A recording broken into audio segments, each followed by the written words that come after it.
Ishin momentet kur fillova si mësues. Një fillim i thjesht, por me barën e madhe të përgjegjësisë të misionit fisnik që sjell profesioni mësimdhënësit.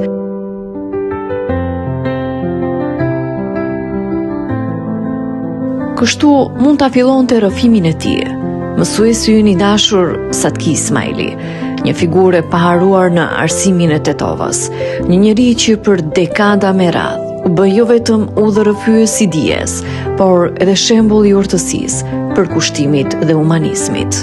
Nga dita e parë që hyri në klasë deri te detyra e përgjithshme si drejtor, ai nuk u lodh kurrë së dhëni nga vetja për të formuar jo vetëm nxënës të mirë, por edhe njerëz me vlera. Në udhëheqjen e tij, shumë breza u ritën me respektin ndaj dijes dhe me besimin se arsimi është shelësi e ardhmes. Në korridoret e shkollës ku kaloi pjesën më të madhe të jetës së tij, mbetet edhe zëri i tij i qetë, këshillat e mençura, por edhe përshëndetja miqësore që gjithmonë e niste ditën me buzëqeshje.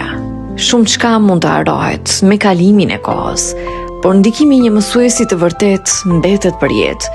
Dhe ndikimi i profesor Satki Ismailit do të jetojë në zemrat të gjithë atyre që patën fatin ta njohin.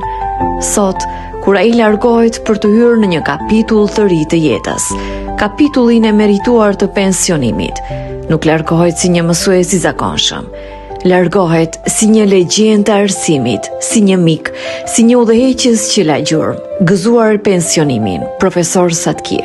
Fal teje, bota ka më shumë mendje të hapura, më shumë zemra të ndjeshme dhe më shumë njerëz me vlera. Rrugëtimi yt është dhe do të mbetet të gjithmonë frymëzim.